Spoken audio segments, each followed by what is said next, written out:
If you want to get in contact with me, the best way to do it is on Instagram. If you just want to say what up, if you want to tell me you love my videos, you can tell me that you hate my videos, but the best way to do that is on Instagram.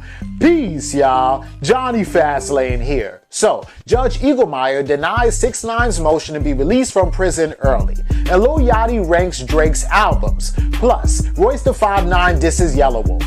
Let's talk hip-hop. So a couple weeks ago, I reported that 6ix9ine was asking the judge, or that his 6ix9ine's lawyer, Lance Lazaro, basically, filed a motion to the judge to get him released from prison early, right? And this is just because 6ix9ine doesn't want to be locked up, right? He thought he was going to get out of prison or jail the day of his sentencing, which was December 18th, right? But the whole situation is that he didn't get out that day. And as a matter of fact, Judge Eaglemeyer sentenced him to 2 years in federal prison that day, right? But he already was in jail for about 11 months, or actually 13 months. So he only had to make the difference, which was 11 more months from December 18th until, I guess November, which is 11 more months, right? But the whole thing is 6ix9ine don't want to be locked up at all. He begged the judge for expedited sentencing because he thought that he was going to get out on that day. If he knew that he wasn't going to get out until after January, then he would have just left it alone and took his sentence in January, which probably would have been the same thing, still 2 years. But that time he would have been locked up for 15 months and he would have had only 9 months left to go, right? Which is what he has now, 9 months left to go. Hold it down, 6ix9ine. You could do 9 more months, right? So he's crying, of course, talking about, oh, the conditions in the prison are bad. Oh, I'm in fear for my life. Oh, I'm in danger, blah, blah, blah. First of all, he's not locked up in a regular federal prison like everybody else is, right? And even if he was, he would be in PC, protective custody, because he's such a high-profile inmate. He's locked up in a private jail, in a private prison, right? But, his lawyer's saying that there's still blood members who are trying to kill him and beat him up and threatening him in that other facility too. I don't know how true it is. Of course, his lawyer's going to make it try to sound really juicy so that he could get out early, right? But Judge Eaglemeyer's not having it. He said, yo, listen, I sentenced you to 2 years, right? You're going to do the full 2 years. You only got 9 more months to go. And if I let you go now and just serve the rest of your time at home, like home confinement or whatever the case may be, or in a halfway house, then it just makes it seem like the severity of your crimes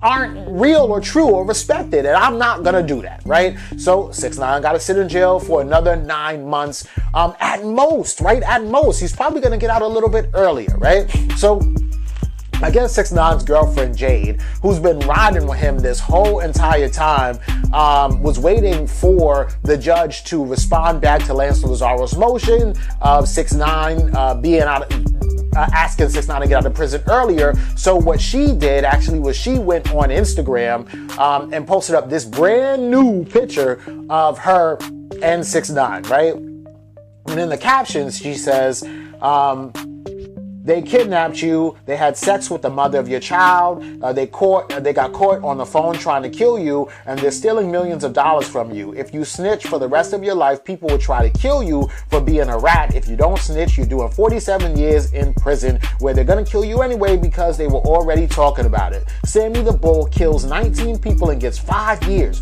You kill no one and get 2 years. This is so messed up. They can't break you though. No one understands why people still love and support you. 13 times platinum, 8 times gold, and you had no friends when you started off your career in this industry. You told everybody to suck your dick. You know the internet hasn't been the same without you or since you left. I love you, baby, free you, and then a bunch of hearts, right? Different color rainbow hearts and stuff, right? This is crazy. I'm so surprised Jade is still holding it down for him. But just like, Shotty and Mel Murder and Crippy and Ish and Food Banger and all of them looked at 6ix9ine as a cash cow, I'm sure that she's like, oh, wow, he lost everybody. And if I stay with him, he's not cool with his baby moms. So if I stay with him, I'm going to reap all the benefits from getting all this money from 6ix9ine. Oh, hell yeah. Yeah, I'll stay down. Yeah, I'll wait 2 years while he's locked up in jail. She probably got another nigga on the side in the Bronx anyway, right? Because Shorty's a bartender and she, whatever. Anyway, let me know what y'all think about this in the comments.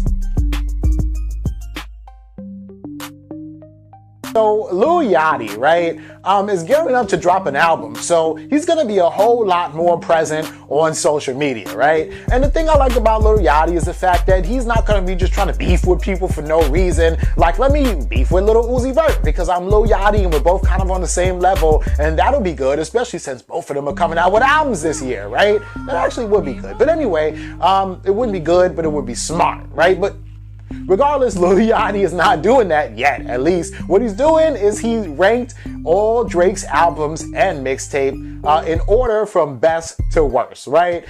So here we go, right? So Lil Yachty says, in my Drake list in order from best to least best, in my opinion, number 1 is Take Care, right? Number 2, Views. Number 3, Nothing Was the Same. Number 4, What a Time to Be Alive. That's the album with him and Future, right?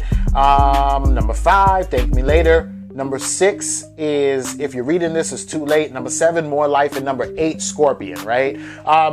Drake probably has more bodies of work than just this 8 bodies of work that Lil Yachty listed, but it's crazy because if you go on Wikipedia and just look at the official bodies of work that Drake has come out with, they only have 5 there. So More Life is not there because it's a playlist.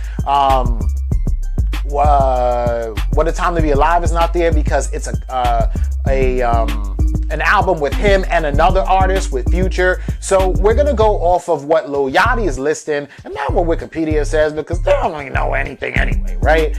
Okay, so I fucks with Lil Yachty, right? And I see what he's doing here, right? But the whole thing is that I don't know, man. So if I had to rank Drake's albums, Take Care would be up there, right? Lil Yachty has it at number 1. I would say Take Care would be number 2. So here's my list, right? For me, number 1 would have to be Thank Me Later, right? Because that was like his first body of work. It was a mixtape. You know, he dropped a mixtape and it sounded like an album. Who would think a countrywide tour would be the outcome, right? So when he dropped that, that's what like blew him up, right? That's what made people go, whoa, who's this Drake dude, right? Doing songs with Lil Wayne, Eminem, and Kanye West all on the same song, right? Drake was fire back then. He's still fire now, but because of that was like his debut. He's, you know, first time off the leash. You know, I gotta say that Thank Me Later is number 1. Even though Yachty put it as like number 5, right? Number 2, Take Care, right? Take Care was a dope-ass, classic-ass album. Every song on there is playable. You can play it back to front. Rihanna murdered it. The Weeknd murdered it. Girl, you look good. Want you back that ass up. The remake to that was fire, right? So that's number 2. For me, number 3 would have to be If You're Reading This, It's Too Late, right? I don't care, man. I remember I woke up and this was like 2013 or 2012 or whatever, and it was a surprise album and it popped up and it's like, if you're reading this, it's too late. Like the album's already out. And I'm like, whoa. And that whole shit from back to front was just fire, right? Number 3. Number 4, to me, Nothing Was the Same, right? Because same thing, right? Nothing was the same. I could play it from front to back. He got that song with 2 Chainz and Big Sean on there. Bitch, shut up, back up. I got way too much of my mental. Like that was fire. All right, so Nothing Was the Same, right? The next one for me would have to be, I probably would say Scorpion, right? Scorpion just came out. That was his recent album. I mean, it didn't just come out. It came out like a year and a half ago now. But Scorpion was fire, double disc. The first disc was like a rap, more rapidy rap. The second disc was more like an R&B kind of thing. But, you know, both discs were fire, even though there were no discs at all, right? The next one is More Life, right? And I like More Life, right? So for me to put More Life all the way at like number 6 or whatever, would have to be crazy, but More Life is like one of my most favorite albums, period, of all time in hip hop. So if More Life is one of my favorite albums in hip hop and it's number 6 in the Drake rankings, then you know how I feel about all 5 of the ones before More Life, right? Number 7, I would have to say would be What a Time to Be Alive, right? Because What a Time to Be Alive was really good with him and Future, but you know, number 7, and then number 8 would have to be Views, even though Views was cool. You know, that's my least favorite Drake album in this list of albums that Lil Yachty has, right? And for him, Views is number 2 for him, right? But yeah, yo, so let me know what y'all think about Drake. The thing is that Drake has so many Drake has at least 2 or 3 really classic albums, right? So Take Care, Thank Me Later, and for me, either, if you're reading this, it's too late, or probably Scorpion would have to be like another classic album from him, right? For you to have 2, maybe possible 3 classic albums is dope, right? But anyway, yo, let me know what you think about this and tell me your ranking of Drake's album in the comments down below.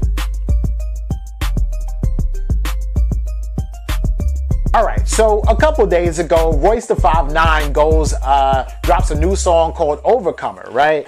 And on the song, he has Westside Gunn on there with them, but he throws like a couple shots at Yelawolf, right? So he says, Yelawolf, this your first and last pass. I ain't gonna put you on blast, but your punk ass know what this about. You think it's about being loud and trying to be hostile till you get found face down on the ground in front of Kid Rock's house. Though you a vulture, pun it. I hope you get sober from this. Men lie, women lie, so do numbers, right? So basically coming at Yelawolf, and Royce 6ix9ine has basically had beef with Yelawolf for a while, right? But I don't really think that it's Royce 6ix9ine that has beef with Yelawolf. I think it's Eminem who has beef with Yelawolf, right? Well, Yelawolf is kind of signed to Eminem, but they do kind of go back and forth a lot. And then Machine Gun, it's really confusing because Machine Gun Kelly has beef with Eminem, but does tour and do music and work with Yelawolf. And on Yelawolf's last album, Machine Gun Kelly was on it. And on Machine Gun Kelly's last album, Yelawolf was on it. But Yelawolf is signed to Shady Records with Eminem. And it's funny because Royce 6ix9ine is dissing Yelawolf, right? Don't make no sense. But either way, that's what's going on. And Yelawolf sees this, right, or hears it, probably saw the video. So Yelawolf goes on social media to basically respond to Royce the 6ix9ine, and, you know, basically troll him a little bit, right? So Yelawolf goes on Twitter and he says, you and me video dropping soon from the sold out Fillmore in Detroit. But numbers do lie, don't they, Royce the 6ix9ine? Yo, Eminem, get your hype man before the wolves do. I ain't worried, which is crazy, right? So Royce 6ix9ine sees this, and then he posts it up on his Instagram, and he puts a caption underneath it. So Royce 6ix9ine reposts the same exact thing that Yelawolf said to Royce the 6ix9ine. Royce 6ix9ine says, I can remove you quicker than you deleted that post. David Duke, calling, you know, Yelawolf David Duke. But here's my whole thing. I know that you're not mad at Yelawolf for just being a white rapper, because you're running up behind one of the most notorious, disrespectful white rappers in hip-hop, right? So it can't be about that. Now, can it, Royce 6ix9ine? Because if it is, then you kind of seem like a hypocrite. But anyway, Royce 6ix9ine says, I can remove you. So Royce 6ix9ine says, I can remove you quicker than you deleted this post, David Duke, and ain't nobody gonna stop me. See, you want it to be one way, but it's another way, right? And that's crazy. So then Trick, who is like a notorious OG, triple OG from Detroit, right? Trick is like the equivalent of, I don't know, right? So, you know, in Houston, you know, Jay Prince was like the boogeyman in Houston. He's one of the biggest, you know, rapper. Well, he's not a rapper, but he's like a mogul. He's rich, mob ties. It's like he's, you know, involved in the streets, and he's involved in hip-hop at the same time, right? So Trick would be like the Jay Prince of, you know, Detroit, right? So Trick says, Trick to Yelawolf, yo, sell out another one ASAP, right? Basically he's saying like, I'm gonna stop you from doing that. I'm gonna stop you from coming through here. So it's basically defending Royce 6ix9ine and Eminem and basically whoever's from Detroit, right? So Trick also says, and please bring all your wolves, right? Because he's basically letting Yelawolf know like, yo, bro, you ain't finna just come to Detroit and think that you could do whatever you want, right? This whole situation is crazy, and in my opinion, I really think that Yelawolf, he likes to pride himself as a lyricist and as a rapper, right? And so does Royce 6ix9ine. Well, Royce 6ix9ine lyrically, spit at you, right? He got at you on some lyrical type shit, right? So for me, I want to see Yelawolf go at Royce 6ix9ine. Here's the whole thing, man. Like, for me, like, these shady motherfuckers, and I'm no pun intended, I'm talking about Royce 6ix9ine, Eminem, Crooked Eye, Joel Ortiz. Like, these dudes, they need somebody to, like, really diss them and really get at them, right? Because they running around here thinking that they could do whatever they want and diss whoever they want. And instead of Yelawolf responding on track or, on music, right? He's responding on social media, which is crazy. Like, this is what hip hop has come to now, that it's not going to be no rap battles. You're just going to respond on social media. And I mean, yeah, there'll be rap battles going on, but niggas was punks, right? They was pussies. They was scared of Nick Cannon. So they want to try to get at other people. And it's crazy because even if Yelawolf responds to Eminem or Royce 6ix9ine, they might not even respond back. They only respond back to who they think they could win, right? Which is crazy. But anyway, let me know what y'all think about this and everything else in the comments down below. Don't forget to like, comment, share, subscribe. Make sure you hit that notification bell. Follow me at Jonny Fastlane on Instagram, and y'all already know what to do. Peace.